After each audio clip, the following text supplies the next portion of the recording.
ವಾಗಿ ಶಸ್ತ್ರಾಸ್ತ್ರಗಳನ್ನು ಕೂಡಿಟ್ಟ ಪ್ರಕರಣ ನಿರೀಕ್ಷಣಾ ಜಾಮೀನು ಕೋರಿ ತಿಮುರೋಡಿ ಅರ್ಜಿ ಸಲ್ಲಿಕೆ. ದಕ್ಷಿಣ ಕನ್ನಡ ಜಿಲ್ಲಾ ಕೋರ್ಟ್ಗೆ ತಿಮುರೋಡಿ ಅರ್ಜಿ ಸಲ್ಲಿಕೆ. ಇವತ್ತು ಅರ್ಜಿ ವಿಚಾರಣೆಯನ್ನು ನಡೆಸಲಿರುವಂತಹ ಜಿಲ್ಲಾ ನ್ಯಾಯಾಲಯ.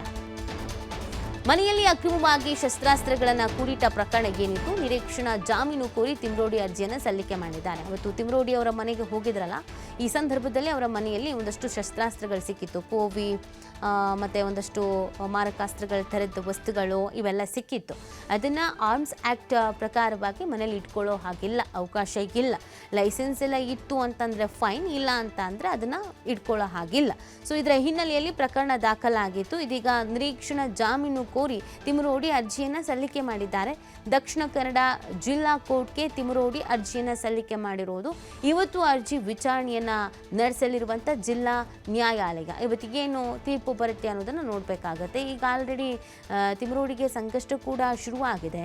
ಅವರನ್ನು ಬೇರೆ ಕಡೆಗೆ ಗಡಿಪಾರು ಮಾಡಿ ಆದೇಶವನ್ನು ಹೊರಡಿಸಲಾಗಿದೆ. ಇವ್ರ ಮೇಲೆ ಅನೇಕ ಕೇಸಸ್ಗಳು ಇದೆ. ಇದೆಲ್ಲದರ ಜೊತೆಗೆ ಈ ಶಸ್ತ್ರಾಸ್ತ್ರ ಇಟ್ಕೊಂಡಿರುವಂಥ ವಿಚಾರಕ್ಕೂ ಕೂಡ ಪ್ರಕರಣ ಇರುವಂಥದ್ದು. ಹಾಗಾಗಿ ಇದರಲ್ಲಿ ಜಾಮೀನು ಸಿಗುತ್ತಾ, ಸಿಗಲ್ವಾ, ಸಿಗದೇ ಇದ್ರೂ ಕಷ್ಟ. ಏನು ಡೆವಲಪ್ಮೆಂಟ್ ಆಗುತ್ತೆ ಅನ್ನೋದೊಂದು ಕುತೂಹಲ ಇದ್ದೇ ಇದೆ.